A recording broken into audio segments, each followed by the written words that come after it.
Hey guys, welcome back to Smithing Master. Today I'm making a guide for late game players. Some of you may not actually need this, but I feel like it would be a good idea to kind of put everything together in a video and make it kind of clear to you guys what the focuses should be during the late game. If you are a beginner or even kind of intermediate around the 120-130 mark, don't actually recommend watching this video at all. Some of this stuff you do not need to be worrying about right now. So maybe wait until around the level 150 mark or so, 160, when you really have your main stat pretty high. I don't want to say maxed out, but there will be a point where it starts slowing down a lot and you kind of want to focus on some other things. So we're going to go ahead and start. The first thing I want to mention is your equipment and enhancing it. You should get everything to level 15 before you start to focus on your main equipment, getting that to 20, which I've already kind of started doing and I shouldn't have. But yeah, getting everything to level 15 is very important so you can unlock that processing table and boost your stats a little bit more.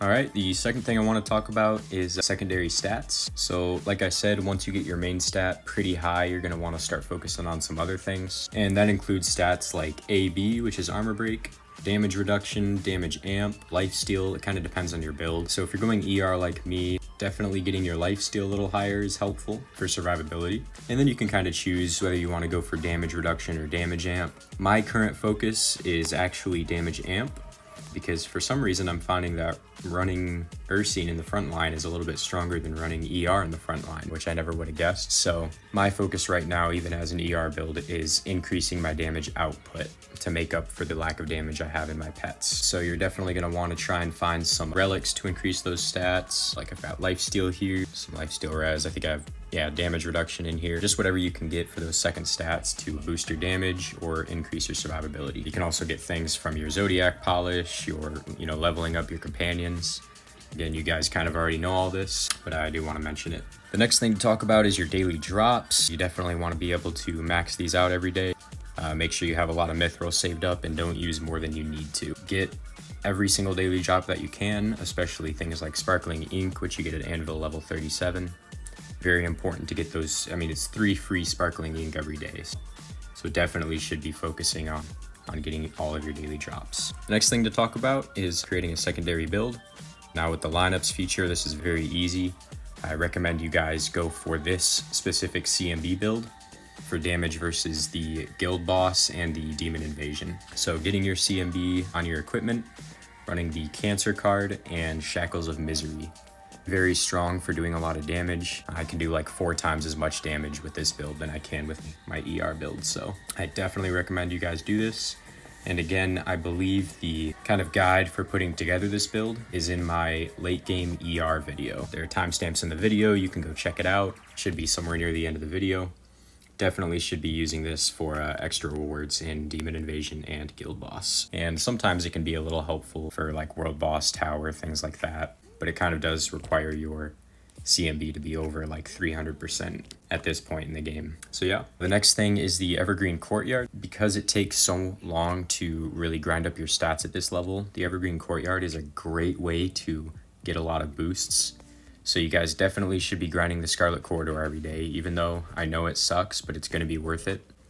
Because then you can go ahead and buy Lapis, and if you want, you could even, for some reason I thought Lapis was in the Tower Store, but I guess not. But yeah, definitely the best use for the Tower Store, or the Scarlet Shop in my opinion, is Lapis. And again, if you really need Stormlight Plume, you can go ahead and grab that too to get your wings going. But in general, I think Lapis is the best move. A lot of increases to your base stats and also your main stats. Next thing is about clearing bosses that you're hard stuck on, because this is going to happen a lot to you. Of course, and there's sometimes some things you can change. So if you're struggling against like lifesteal boss per se, you could change up your secret stone loadout and run something with lifesteal res. I found this Starlight Shadow Stone is actually very powerful against lifesteal bosses. Yeah, very strong. It seems like an 8% reduction to their lifesteal every single time you attack. So up to 20 rounds, I mean, you could get, by the end of the 20 rounds, you'll have 160% reduction on their lifesteal. So that's very powerful. And you can also change out your Hydro Orb for Surging Flood to reduce their chance of being healed. So yeah, and then, if you're fighting against CTA, CMB, whatever, you can go for certain resistance stones, which aren't great, but it could help you. And if you're just lacking in damage, you could, go ahead and run Scarlet Rite if you're not already. Abyssal Whisper is very strong for survivability if you're struggling against CMB bosses, whatever. Yeah, just a lot of things you can mess around with.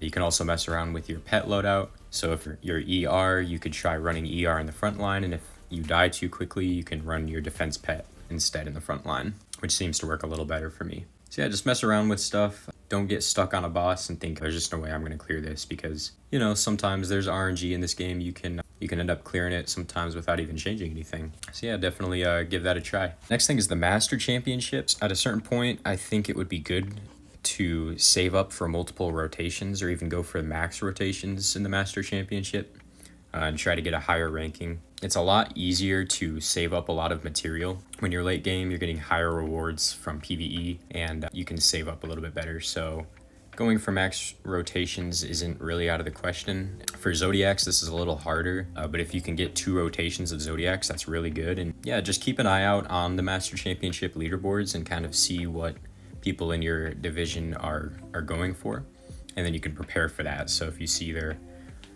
top player is only going for 600 points, keep saving up, go for 1200. You could probably get first place, and even if you don't, maybe you could get second or third. That's still very strong. You can get yellow, red Zodiacs. So it's kind of up to you. You can just go for max points, but I do recommend the most efficient way to really grind the Master Championship is to go for as many points as possible. Go for max rotations and try and get a higher ranking. Okay, next up is shops. This is kind of up to you guys. You already kind of know what you want, but there are some things like Starstones that I don't think you should be buying. The RNG is so crazy for Starstones, and I know it sucks. You know, if you're stuck on an A rank Zodiac like I am, you're like, man, I just want to buy a ton of Starstones and just keep testing my RNG. But the chances of it are so unbelievably low that it's just not worth it, in my opinion. And you're going to be getting Starstones anyways from things like the Zodiac event. So you can slowly do it over time, but you know, again, it's up to you. If you really do want to go ahead and buy Starstones, you can. But more efficient, I think, is to go for pets or sparkling ink. So those are going to be like a little bit more, it'll help you with your progression a little bit further than Starstones will. They're expensive and everything. And for the guild store, you can buy the Dwarf's Craft books with your melee medals. You could also go for Extraordinary Orbs, which are not bad at all. Increases to your base stats when you level them up. But you definitely should save up quite a few of the guild medals for sparks. Grinding out that Evergreen Courtyard. You know, me currently, I need 40 of them to level it up, and 40 of those at 1200 apiece is 48,000 guild medals, which is just a lot. It's kind of insane, so getting those sparks early on is pretty important. And at this point, you shouldn't really need Purifying Stardust unless you're working on that CMB build. I still think that sparks are going to be a little bit better, but at some point you're going to have to grind that Purifying Stardust for your CMB artifact or whatever alternative build you're going for. So it depends on what you need at the moment. But yeah, and then of course for the Scarlet Shop, I already kind of talked about that, so I don't think I need to go over that again. All right, next up is the arena. One thing you guys could definitely try doing, which I've done before. Usually when I attack players that are stronger than me, I lose, of course. But sometimes I win defense against them, which is interesting, specifically with my Ursine because of how tanky it is. You can just survive till round limit, and if they can't kill you, they just lose. So it's easy defense wins for you. So when you're not online, or when you're done with your PvP attacks, you could maybe try switching up your pet loadout, try and maybe even put Ursine in the back line, just to try and survive as long as you can. You know, they spend a lot of rounds killing your attack pets and your character, and then they get to the Ursine and it's on full health and it just tanks everything. So it's kind of a cheesy way to get ahead, but you definitely could do that, and it works pretty well for me. Right, and the last thing to talk about is just our artifacts. You definitely should be keeping all of your red artifacts, of course. You shouldn't decompose these. Like I said, if you're going for alternative builds, you know, you never know. You might get an artifact with CMB on it that you need for your CMB build, which you may not be working on yet. And you obviously want to keep those. So I just keep everything. Decomposing doesn't give a ton of resources, so it's not really worth, in my opinion, to decompose the ones you're not using. And I'm actually currently working on 3 separate builds at the same time, so I need quite a few of them. And then upgrading your artifacts, incredibly important. When you get to tier 8, you can get this BB conversion, and it'll just increase your damage by a ton. All of the BB stat that you have, which isn't quite as strong as AB, will be converted into AB, and yeah, you'll just do a ton more damage. You know, at some point you're going to have quite a bit. I've got 25% and then almost 50% AB, so a 25% increase to my AB basically doesn't really cost me any extra resources or anything. So yeah, keep all of the red artifacts that you get. They're very important.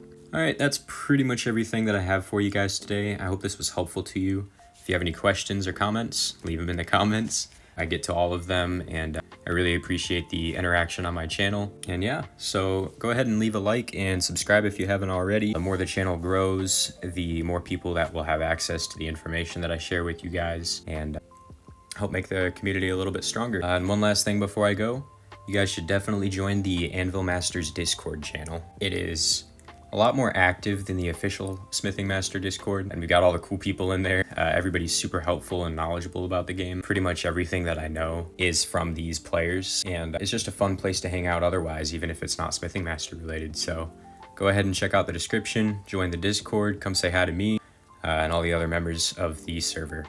So thanks for watching, and I'll catch you next time.